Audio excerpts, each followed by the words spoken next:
اعوذ باللہ السمیع العلیم من الشیطان الرجیم من ہمزہ ونفخہ ونفثہ۔ سورہ بقرہ کی آیت نمبر 148 اور 149 میں اللہ رب العالمین فرماتا ہے، اور اے ایمان والوں، ہر شخص کا ایک قبلہ ہے جس کی طرف وہ منہ کر کے عبادت کرتا ہے، لہٰذا تم اس بحث کو چھوڑو اور نیکیوں میں سبقت کرو۔ تم جہاں کہیں بھی ہو، اللہ تم سب کو قیامت کے روز جمع کرے گا، اور یہ چیز اللہ کے لیے کچھ مشکل نہیں، کیونکہ اللہ ہر چیز پر قادر ہے۔ اور اے رسول صلی اللہ علیہ وسلم، نیکیوں کی طرف سبقت کرنے کا یہ مطلب نہیں کہ آپ مسجد حرام کی طرف منہ کرنے کو کوئی اہمیت نہ دیں، بلکہ ہر حالت میں مسجد حرام کی طرف منہ کر کے نماز پڑھیں، حتیٰ کہ اگر آپ سفر میں کہیں جا رہے ہوں تو اس حالت میں بھی نماز میں اپنا منہ مسجد حرام کی طرف کریں، اور اس بات کو اچھی طرح ذہن نشین کر لیں کہ مسجد حرام کی طرف منہ کرنے کا حکم آپ کے رب کی طرف سے بالکل حق ہے۔ اور اے لوگوں، جو کچھ تم کر رہے ہو، اللہ اس سے غافل نہیں ہے۔ جس دن وہ تم سب کو جمع کرے گا، اس دن وہ تم سب سے تمہارے اعمال کے متعلق باز پرس کرے گا۔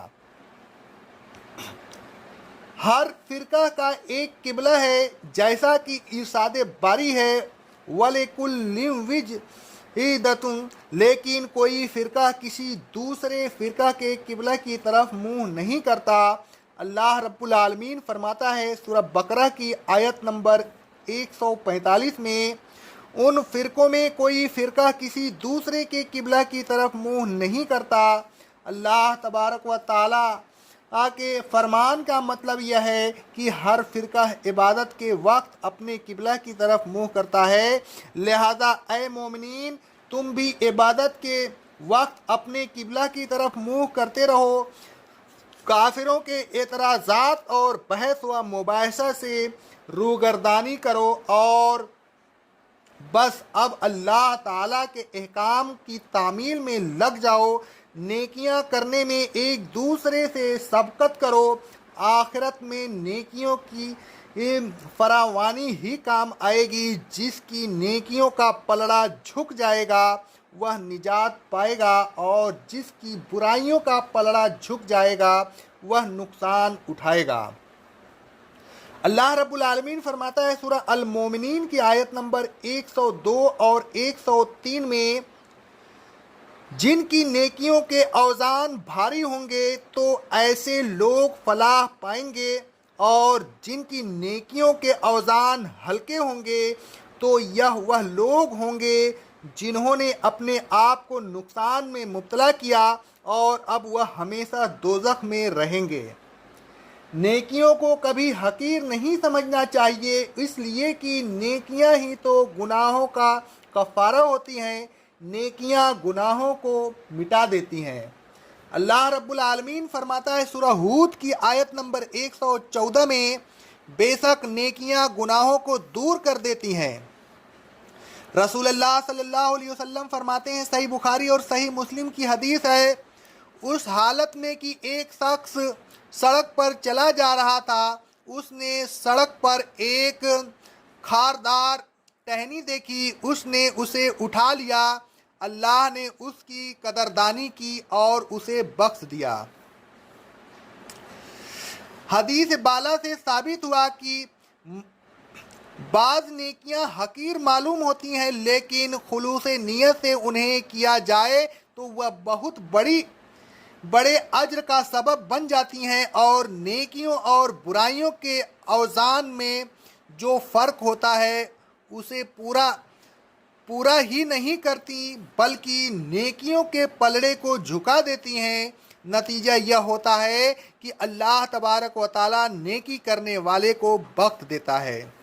رسول اللہ صلی اللہ علیہ وسلم فرماتے ہیں، صحیح بخاری کی حدیث ہے، دوزخ سے بچو خواہ آدھی کھجور ہی اللہ کی راہ میں دے کر یہی، اور اگر